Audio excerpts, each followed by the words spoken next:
Ukrainians are preparing for a frightening scenario, a nuclear disaster. Training exercises were held in several cities to help agencies and people respond to the possibility of a radioactive event.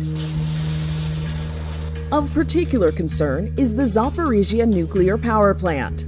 The plant in southeastern Ukraine is under Russian control. There are fears of a radiation leak from it, either inadvertent or intentional. In the training drills, emergency service workers in protective suits practice radiation testing, as well as cleaning radioactive particles off surfaces. They reviewed procedures for first aid for people affected by radiation, and they drilled on how to conduct a mass evacuation. The radiation training is just one of the many unusual steps people in Ukraine have had to take since Russia launched its invasion in February of 2022.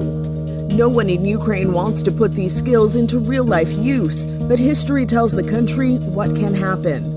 Ukraine is the home to the world's worst nuclear disaster, 1986's Chernobyl accident. The accident sickened untold numbers of people and rendered uninhabitable an area of roughly 1,000 square miles. Chernobyl took many by surprise. Should something similar happen again, Ukraine wants to be ready. This is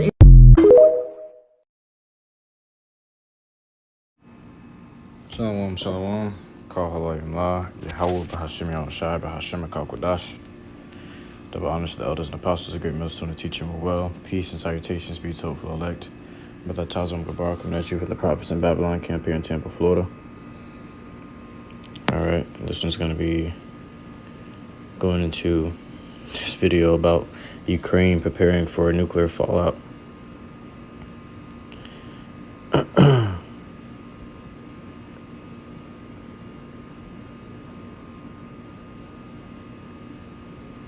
Basically, they're talking about the particular concern is the radioactive plant in Ukraine. I think because Russia has control over it, and they believe that Russia could leak nuclear waste into their water any day, whether it be purposely or accidentally. They want to prepare for it. But they ain't really preparing for shit like that, man. The truth is they're preparing for nuclear fallout after war, you know. Because what do you have going on over there? You got the nations preparing for war. What is one of the main prophecies that predicted that war is going to be happening over in the Middle East is here in the Revelations. Grab it.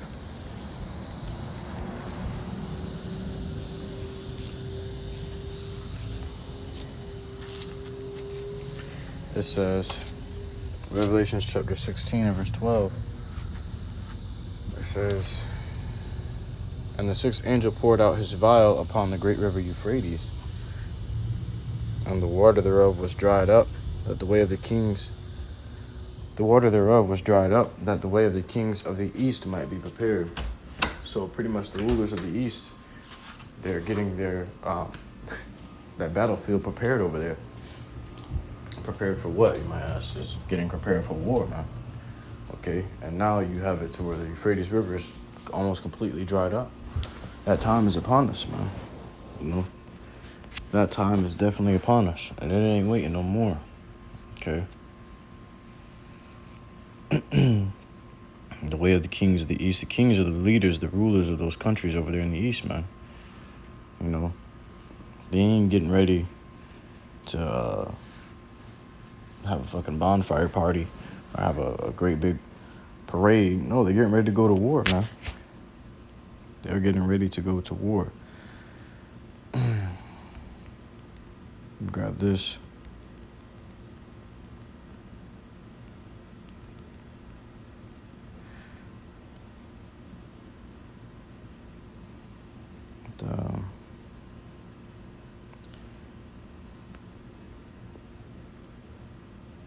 Brother Yalvin I brought out, when he posted this video, it says, Joel 3 and 9 through 12, it says, proclaim ye this among the Gentiles, prepare war, wake up the mighty men, let all the men of war draw near, let them come up, beat your plowshares into swords and your pruning hooks into spears. Let the weak say, I am strong, going into these big nations arming these little nations with nuclear missiles, man. Okay. Like Russia, big nations like Russia arming these little nations with nuclear missiles with a punch, man. You know, imagine a little guy with a gun. What makes that little guy dangerous is that gun. Okay. It says, because you can easily overtake him in battle without his gun, because he's a little guy, 4 feet tall. This is gonna be easy, light work. But what makes him dangerous is that gun in his hand, and everything else is off the table. Okay. It says, let the weak say, I am strong. Assemble yourselves and come, all ye heathen, and gather yourselves together round about. Thither cause thy mighty ones to come down, O Lord, YAHAWASHI. Let the heathen be wakened and come up to the valley of Jehoshaphat, for there will I sit to judge all the heathen round about. So they're preparing for war, but in their minds, they're getting ready to go to war, but the Lord is preparing them to be judged by him. Okay. All hell gonna be out breaking loose. They're gonna be fighting each other, and the climax of the war, the Lord gonna pull up, and they all gonna turn and see, oh shit, we got a common enemy. This is who we've been trying to keep down this entire time. They came together. Psalms 83 tells you crafty counsel, one consent, because they are all in teams at one point. They are all working together. Psalms 83:3, they have taken crafty counsel against thy people and consulted against thy hidden ones. They have said, come and let us cut them off from being a nation, that the name of Israel may be no more in remembrance. For they have consulted together with one consent. They are confederate against thee.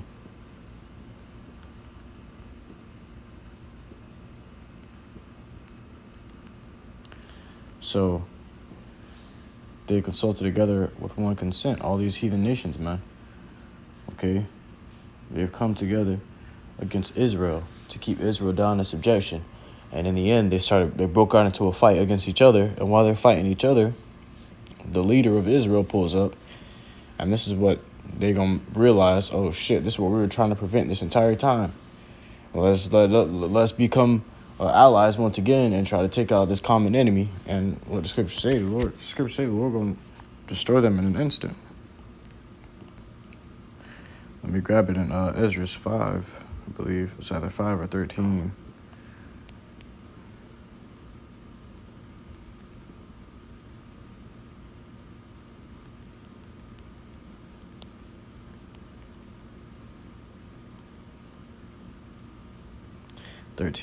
It says,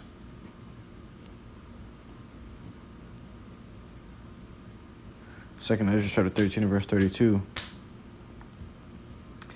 And the time shall be when these things shall come to pass, and the signs shall happen which I shewed thee before, and then shall my son be declared, whom thou sawest as a man ascending. And when all the people hear his voice, every man shall in their own land leave the battle they have won against another, and an innumerable multitude shall be gathered together as thou sawest them. So they're going to all form a unity. Okay, they're going to form a union against the Lord, Yahawashi Mashiach. It says, as thou sawest them willing to come and to overcome him by fighting, they're going to get ready to make war against Yahawashi Mashiach in the heavens. It says, but he shall stand upon the top of the Mount Zion, and Zion shall come and shall be shewed to all men, being prepared and builded, like as thou sawest the hill graven without hands. Okay. It says, and this my son shall rebuke the wicked inventions of those nations, which for their wicked life are fallen into the tempest. Okay, the wind, them chariot lasers, man. Okay. It says, and shall lay before them their evil thoughts, and the torments wherewith they shall begin to be tormented, which are like unto a flame. And he shall destroy them without labor by the law which is like unto me. Whew. All right. Let's grab Ezra's 5.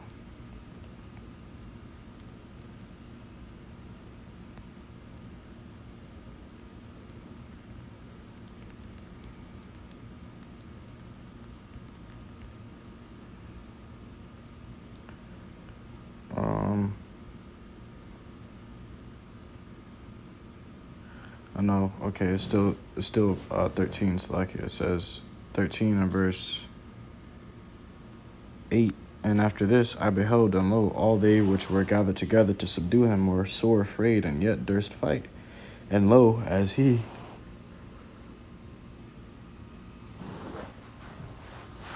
and lo, as he saw the violence of that multitude that came, he neither lifted up his hand, nor held sword, nor any instrument of war.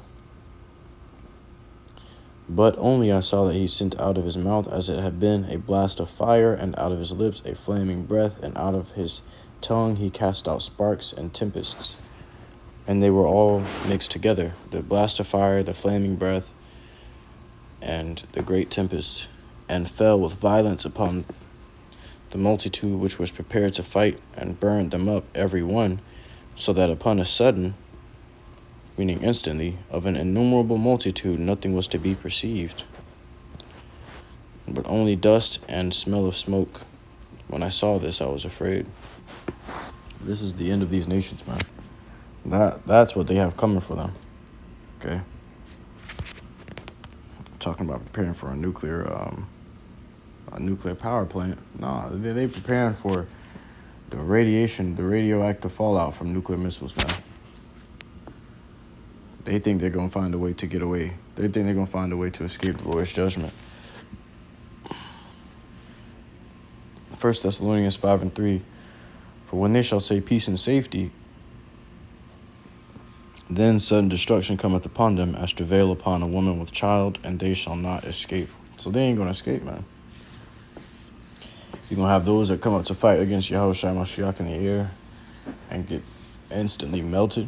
And you're going to have those that are, still on the floor, get melted with nukes. Because nukes going to be shot off in the midst of this war. And in the end of this war, nukes going to be shot off.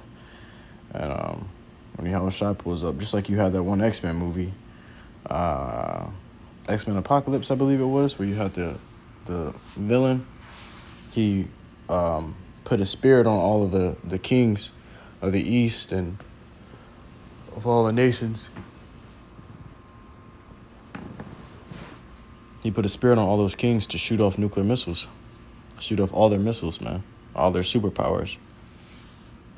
And that's what Yahawashi is going to do when he pulls up. He's going to put a spirit on them to fire off all their missiles and the dregs of the war.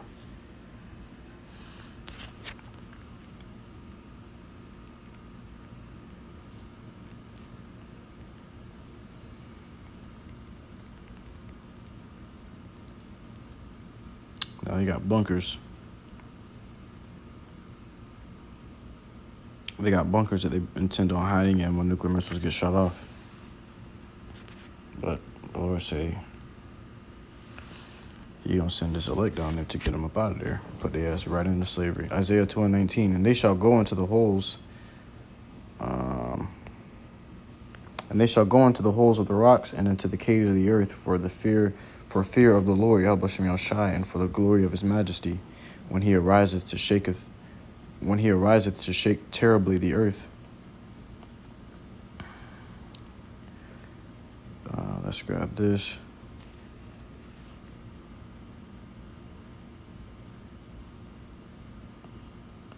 It's Jeremiah 16:16. Behold, I will send for many fishers, saith the Lord YAHAWASHI, and they shall fish them. And after will I send for many hunters, and they shall hunt them from every mountain and from every hill and out of the holes of the rocks.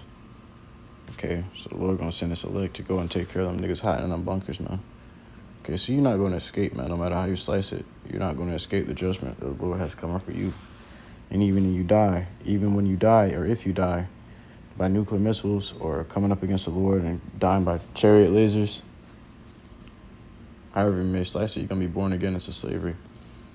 Death ain't going to be able to save you from your judgment that you have coming, man. Death couldn't save us from our judgment. We were born into slavery. The same for you Edomites and you wicked-ass heathens that have plotted against the Lord's people continuously. You're going to be born into slavery, man. You're going to suffer as we have suffered.